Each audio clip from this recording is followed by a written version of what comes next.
On this episode of MotoringBox, we're going to be upgrading the audio on my AU Falcon.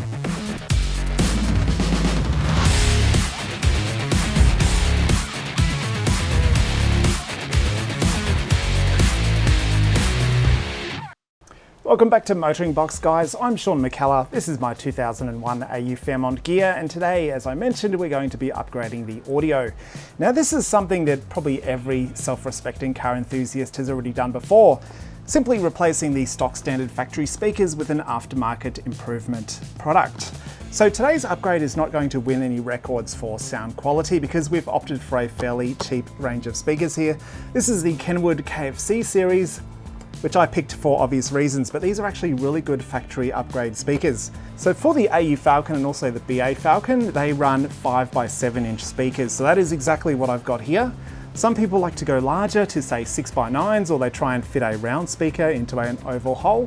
And in order to do that, you need to get speaker spacers and new mesh grills for the outside. And to me, it's not the way to go. I like to get speakers which can be upgraded into the stock standard positions, maintain the stock standard sort of grill meshes over the top, and these should be a nice little subtle upgrade. So you're not going to see that they're aftermarket from the outside or when you're looking at through the speaker grill. As you can see, they're a nice sort of a grey finish. They're not going to stand out. They're not bright red like some of the Sony Explode speaker range options, but I think this will be a really good setup for this car. Now, this is not all we're doing today. What we're also going to do, which I'm not really confident is going to make much of a difference, is I've actually got, oh, it's heavy, a whole lot of sound deadening style insulation. So this is, I believe, sort of a tar-backed sheet of aluminium, and you can sort of cut it to match and line the inside of your doors and around the speaker grill and try and insulate and try and, I guess, increase the weight of that door and try and improve the sound quality.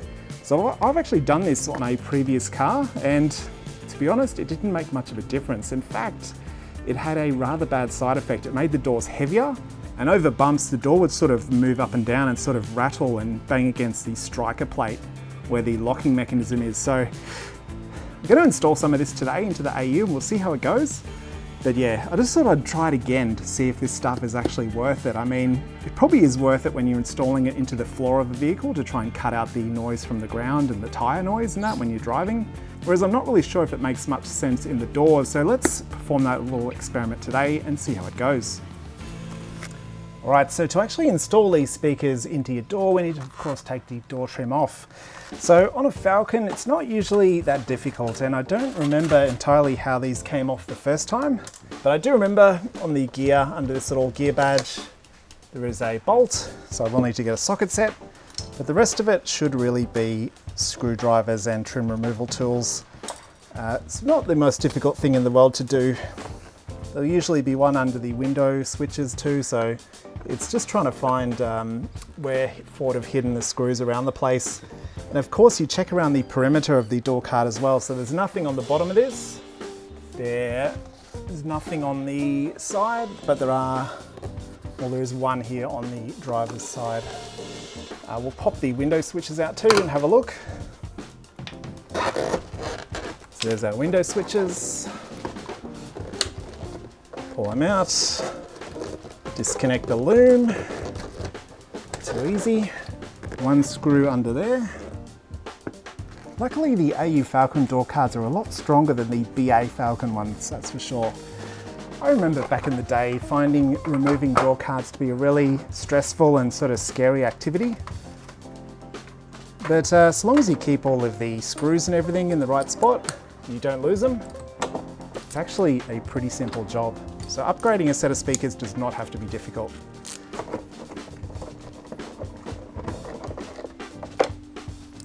Drop that one down there, but should be right.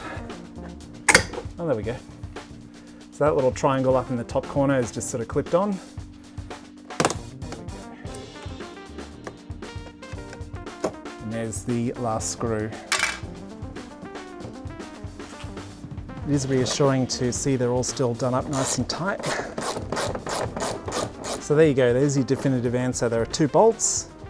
There are a couple of screws around the perimeter. There is a screw down here below the electric window switches. And there is, yeah, I mentioned there's a bolt there, there's a bolt there. That's better. Got a bit of foam falling out the bottom here. Try and stick that back in. And there we go. All right, there's our door card removed. So here's a look at our inner sort of sound insulation, I guess, sound deadening. It's not looking too crash hot. So I guess it is a question, do you reuse this sound deadening here? I probably will. So when it comes to the new sound deadening that I've bought, I'll probably put it on the inside panel behind the glass here. So I'll have to wind the window up and then try and apply some of it to the door there. Because this stuff is actually fairly thick, you know, as long as we glue it back down in place. So that obviously goes up there like that. And then this piece must sort of slot in there somehow. There you go, it's meant to go like that. So look, that's probably better than what we could do ourselves. So I definitely will glue these back in. I've got some spray adhesive which will sort that out. So yes, the additional sound deadening I've bought, I'll have to put it in on the sort of reverse side of the door skin in behind the glass here. All right guys, so I've just noticed I don't actually have a tool for these. They're like a Torx, but you need like a Torx socket. I've just got a regular socket here. It is a size 5, which feels like it's going to work. So let's see if it actually does. It's working. So it does appear that we will be able to reuse these. A 5mm socket does get a really good grip on the head of that bolt. So rather than try and find some replacements, I'm probably just going to reuse them.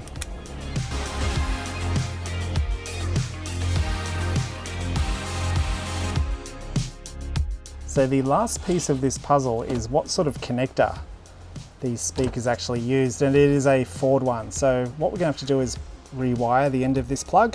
I'm just going to leave this speaker out for now because it does give us a little bit more access here to the inside skin where we're going to put our insulation. All right, so I've unpacked some of our insulation. So as the name shows here on the sheet, it is from Underdog Soundproofing. So this stuff, as I mentioned, sort of has this foil thin aluminium layer on the top. Underneath there's like a, if we peel the backing sheet off here, it's this tarry sort of substance that's a couple of mil thick, about 2.5 to 3 mil in thickness. So that's of course sticky on the back. So we just need to cut this sheet to match the size of the areas inside here. Before we do so, there is a little bit of surface sort of grime and dirt here, so I'm going to try and clean some of these doors out a little bit. Degreaser maybe springs to mind, but there's not really any grease or oil in here. I'm probably just going to use tire foam because, as you'll see in the video, I'll link up here in the corner, it is awesome for cleaning engine bays and lots of other surfaces, not just tires and wheels. I'm going to spray a little bit in here. Not going to need too much because it's not overly dirty. It's just a, you know, bit of grit has built up in there over the past almost, well, it is 20 years this year actually, so got to be careful. One of the reasons I wear gloves is a lot of these edges here are quite sharp. So yeah, you don't want to cut your arm up. Your wife's not going to be happy about that, or your girlfriend, or your boyfriend, or whatever.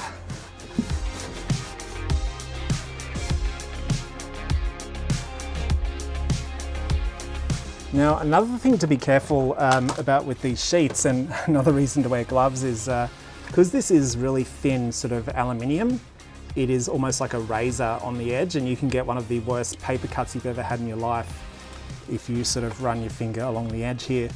And especially if you're using scissors or a knife to sort of cut weird shapes, if there's any sort of jagged edges, they're absolutely going to get you. So definitely wear a pair of gloves. Don't think you're being a man about it by not wearing any, because it's just stupidity.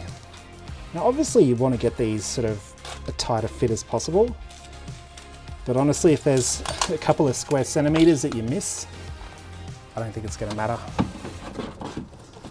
So look, that's going to fit in there pretty well. So I'll use that as the height. We could probably add a few more centimeters, maybe another 2 centimeters to the next piece. But for a start, I think that is going to be perfect.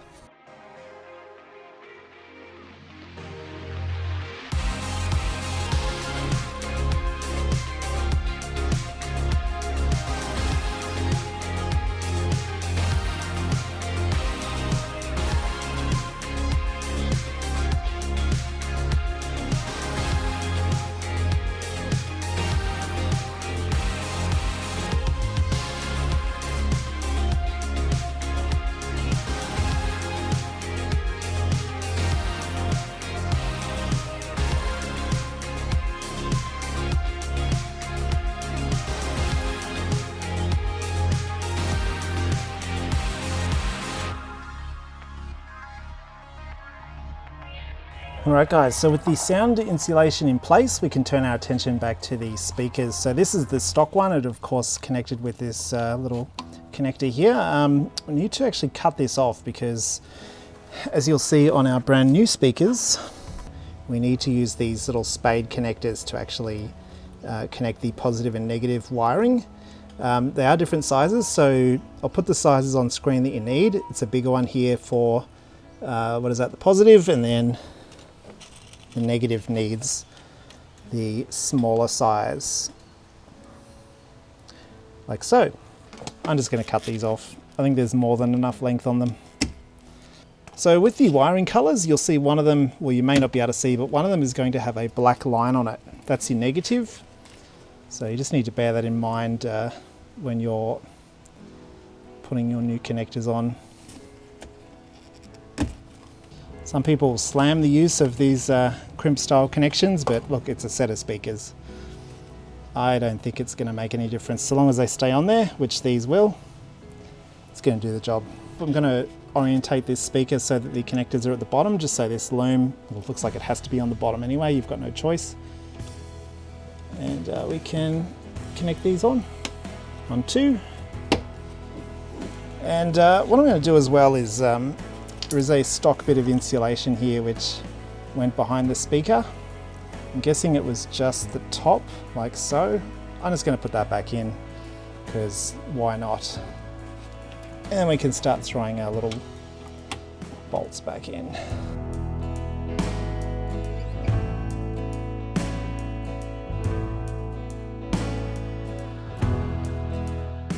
Before I go any further, I'm just going to quickly turn the radio on to make sure it is working properly.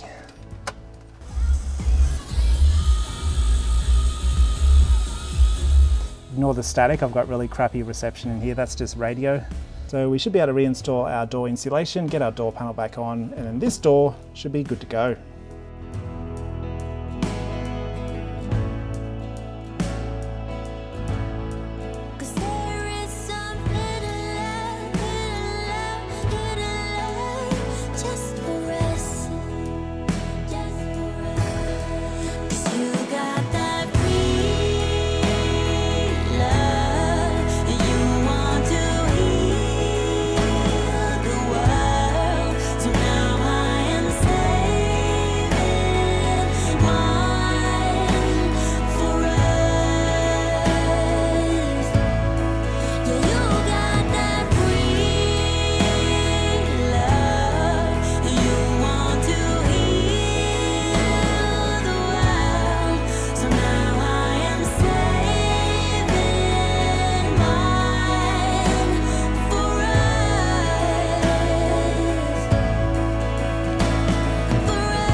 Right guys, so we are back in the car. We've got all of our speakers installed. We've also got all of our sound deadening installed as well.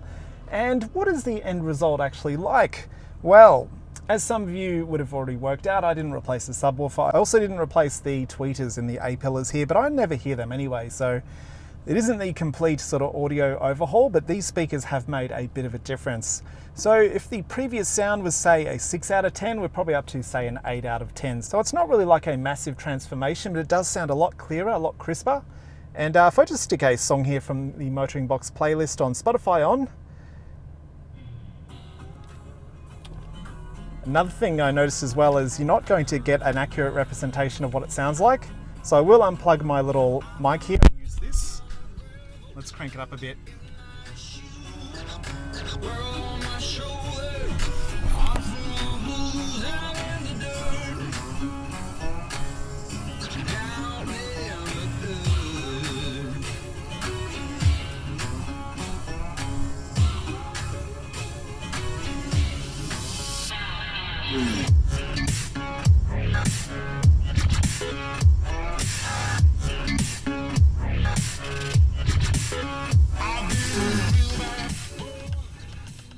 As you can hear, or as you can't hear, it does sound pretty good for a stock standard system. You know, we're still using the factory head unit. I am actually using a hardwired Bluetooth connection that I added into the stock standard head unit there.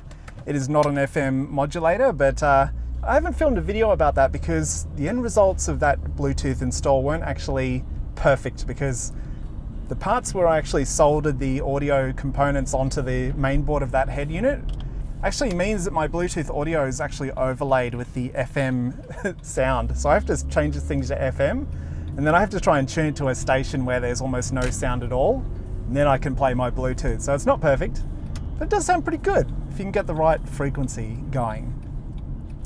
So yes, the end result of this install, pretty happy with it. I think for the money, it is a really good upgrade. It is debatable if your stock standard speakers, you're pretty happy with them, they still sound pretty good. You probably don't need to go to this sort of effort, but I remember on my NC Fairlane when I bought that car, the speakers would actually buzz when you had the sound not even turned up very high, just turned up a little bit, sort of the way you want it. Some of the speakers would start buzzing and sort of popping and distorting.